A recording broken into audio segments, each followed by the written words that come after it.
So today we're talking about some complicated viruses that seem to be going around. And when Megan started this call with me today, she began describing right away this challenge she's had over the past few days with her son. So today we'll be addressing complicated viruses and with changing symptoms. I'm Lauren Hubele. I'm a family health coach and my expertise is in gemotherapy extracts. I'm here today with Megan Etheridge. Hey, y'all. I'm Megan Etheridge. I'm a nurse and a mom and a wife and an aspiring gemotherapist. And Megan, you were just sharing with me the challenges you had faced this weekend. Tell us a little bit about what was going on with your son. It's been a very long week in the Etheridge household. Something started last Sunday night where he just kind of woke with a low-grade fever, 100.5-ish, and just not feeling well. So I immediately just started blackcurrant and oak because that's the protocol that you tell us to use when, someone isn't feeling well and there really aren't any other specific symptoms. Right. And Megan, how often were you giving that to him?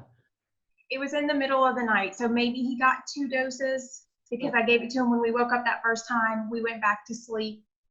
And then maybe he woke up again and he got that same, I think I was giving 3 drops because 3 drops is a good number for him. And he's only 3. So that's where. So moms, we'd never wake up kids that are sleeping, right? No one wants to do that. No.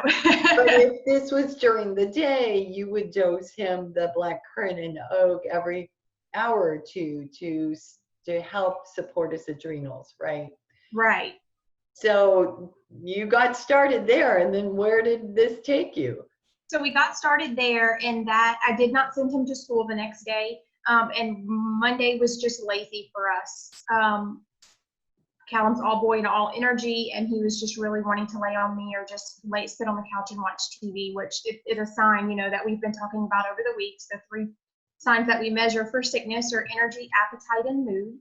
And energy was big, and he also wasn't hungry, which is very abnormal for my little one because he eats like a grown man. So we continued the blackcurrant and the oak, and later on that afternoon, he did tell me he was a little hungry, so I fixed him a little bit of a smoothie because we've talked about wanting those nutritious, very easy to digest foods, and he only took a couple of bites, but that was enough for him. And by that evening, I think the fever continued exactly for 24 hours. And so that next night, in the middle of the night, around 11:30, he woke up, and I could tell that the fever had broke. He was sweating. I didn't send him to school the next day. I wanted to give him a little extra day of recovery. But he was still low appetite, but kind of back to his normal self for everything. So again, we continued just easy to eat foods. And then Wednesday night, he woke up in the middle of the night with fever 101 or 102, just screaming that his throat hurt. Megan, I want to hold you just for a second there because I think this is really important. A lot of times we think we're through it, right? Right. And it sounds like you had reached that point with your son. But what happened in the beginning, he didn't run a very good solid fever, did he? He did not. Yeah, so this was a low-grade fever, and the fever has that job to create the inflammatory state so we can neutralize the pathogen and eliminate it. And clearly, it didn't do its full job, did it? It did not. Yeah. And that was a thought in the back of my head, like, I need your fever to go up. I need your fever to do its job, and it just never did. So. Right. So what that gave, the information that gave you is really the state your son was in at the beginning of that. His immunity was a little low. Yes. Right. So it gives me information for later on. So once we're through this acute, we need to be focused on continuing to restore that immunity because we are at such a low level vitality. Megan, that's really important. And we talked about that following up and looking at his chronic protocol, the protocol he takes every day will be very important. It's just, and I want to get back to your story, but I think it's very timely. This all happened about the week when we had our weather changing here in the South, right? And that is exactly when the body chooses to clean. And we always see viruses, the first virus of the year really begin occurring during that time. And that how our body responds to that gives us so much information about how it will respond during the rest of the flu and cold season. So you're really smart to consider what could be adjusted from this point. So Absolutely. Megan, take up your story. I'm sorry. No, you're good. Everything that you said is so true, and things that our our listeners need to hear. So we woke up that night, that Wednesday night, with a higher fever, which made me feel better because then I knew that, okay, we were getting somewhere, but just a terrible sore throat, my sweet baby. And so I started the sore throat protocol: black honeysuckle, common alder, and black currant. And I don't know how many doses I gave that night, but we went through that, and then so this put us into Thursday, and Thursday was the day that we ran the highest fever. We got up all day long. We were around the 102 mark, and at one point in time we got up to 103. And my little boy has always had sleep issues and just is not a kid who requires a ton of sleep, and he was taking 3-hour naps and going to bed earlier, and so I knew the body was helping him to do his thing and recover. Yeah. At some point, and days are starting to get confused because, like I said, this for a while, moms, it just gets exhausting. We started to develop this very croupy cough. Okay. And it got worse one evening with some hoarseness. Maybe this was Friday or Saturday, into this very, very, very croupy cough. And Callum has never had croup. And so it was a little alarming, especially to my husband. Okay, do we need to take him tomorrow to see a doctor? Like, this sounds really bad. So I was not in my right mind, but then I started, I gave some hornbeam, I continued the black honeysuckle because of his throat, and black currant, I want to say. And then the next day I read the croup protocol was Liffy and black currant. Yeah. And so I was able to start some Liffy, and we dosed, I want to say I hodgepodged all 5 of those Gemmos at different points throughout the day. Yeah. And finally, Saturday night, the fever broke. Yesterday, there was none. Or yesterday morning, for a little while, there was a low-grade one again, but then nothing. And today, we're finally back to our normal selves. Wow. Wow. What a story, Megan. And Megan, that's not unusual either. And I think what's so important, hearing it in your voice and hearing, sharing with other moms, is sometimes we get in these viruses that go different courses, right? And it looks like it's going this way, and then it goes this way. And I'd love to break that down with you. So perhaps it helps illuminate some of your son's symptoms for you, but also for the listeners here. So what happens is when this throat inflammation occurs, right? So this is the body's working to get rid of these pathogens, and we get this inflammation all in the throat area. And generally, the throat will really flare when elimination's not optimized. And we haven't talked about that yet, but we will in a future episode quite soon, I hope.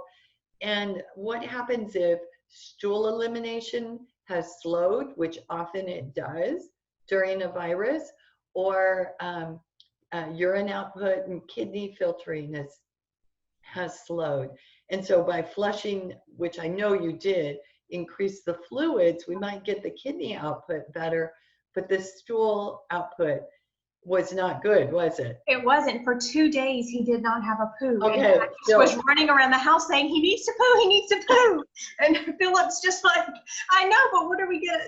So you're absolutely right. So I knew it was just backing up and backing up. Yeah. So Megan, and this is like, so there it sits in the throat, right?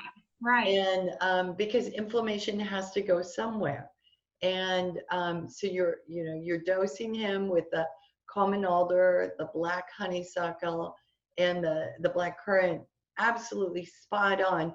And what might have been helpful too is something that we know we've learned with working together might support his elimination too. So whatever that might be.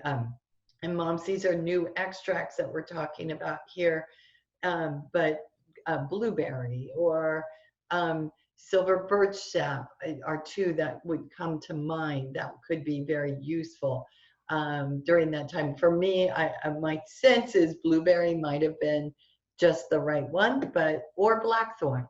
So silver birch sap, blackthorn, or blueberry. Could you Honestly, thinking imagine back having? now, I think I threw some blackthorn in at some point, but it wasn't anything consistent. Yeah, and so what happens too, and this is what we do as moms, and we kind of start, okay, let me give you all of this, right? And what happens is when we start using multiple extracts, they lose their effectiveness, right? Right. And but we see multiple things going on. So how do we address it? Well, what we do is we look at, okay, what do I need to move? He's got inflammation in his throat. I need to move the inflammation. So to move inflammation, I've got to use common alder. The local GMO that would help the throat inflammation would be black currant black honeysuckle, and then black currant to support the adrenals and help resolve inflammation. So we know that, and we want to keep them together because they have a synergistic effect. And then I would, if stools stopped or slowed down, I would alternate them with an extract just for the stool, and that extract would be all by itself. It's really easy for me to say, not being sleep deprived, not being on day 5 of a sick child. But in hindsight, it's always easier, right? Or from someone else's perspective. So that might be. No, yeah, that sounds exactly. And you saying it makes so much sense, and like you said, in that sleep deprived state, things just aren't firing. And in your own child, you're so hyper focused that sometimes it's hard to step back and take that big picture. Sure, So sure. I agree, and this has come up because it seems like this is a virus that's going around. So other moms, husbands have had it, and kids have had it, and that's a big question that they have. We know that too many extracts in a day are not effective, and too much and can impair sleep. So you answered that, and how do you, how do you decide what protocol you're going to use and how often? Right, right. And we have to look at the hierarchy. And really the way we want to look at the body with an acute is, where are things stuck? Where's the inflammation stuck? And then how can I support it to be eliminated? Where is it stuck? How can I support it? I don't have to tick the box on every symptom my child has. I just need to help it move. And again, very simple words and straightforward of someone that actually got to sleep all the last 5 nights other than you have. So my empathy is there, though. Believe me, I feel like I've done my years. So You have 3 times. yeah. So Megan, we move from this to the croup, which is really frightening, and especially the first time, but honestly, having had children with croup's always frightening. And so our extract for that is Lithi. Lithi works as a bronchial dilator, and it works very quickly. It works hand in hand with black currant. In cases where it shows up in the middle of the night, I found either dosing them together every 15 minutes until the child calms and settles, or alternating them is highly effective. So, and that may be just part of the protocol, right? Because we probably still have a stool elimination issue going on, or the croup wouldn't have happened. Right. So again, looking to, silver birch sap, black thorn, or blueberry. And those actually, you can read descriptions about those in the baby book, Restoring Immunity in Babies and Children. So let's get back to your little guy. So maybe alternating those two, lithium blackcurrant with elimination extract might have helped through. The other thing that came to me, Megan, when elimination stops slowing down, have you found that your son responds to any fruits or juices that help move his stools better? I have not pinpointed um, something that really helps him.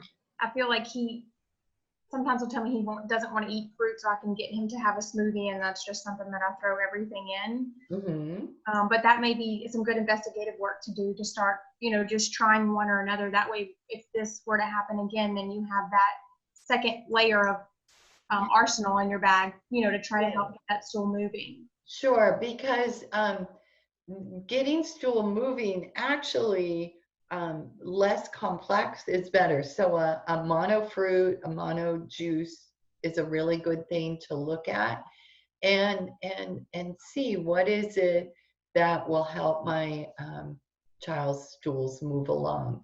And a fresh juice is great, but you know what? Bottled juices are okay too in these cases of acute and we want to get stools moving. Maybe it's a good organic grape juice or a cloudy organic apple juice that's fresh pressed. Those both could be very useful. And we've got a child with a sore throat. We're not going to get any food in them. What liquids could we get that might help move the stool? Another option, although a lot of children don't care for coconut taste, coconut water is great if they will drink it, certainly helping move the stool along. Are there any other questions that like went through your mind while you were going through this, or just thoughts that might help other moms? I feel like we've addressed them because the three biggest thoughts that I have is, why is this fever so low initially? And I was able to answer that own question.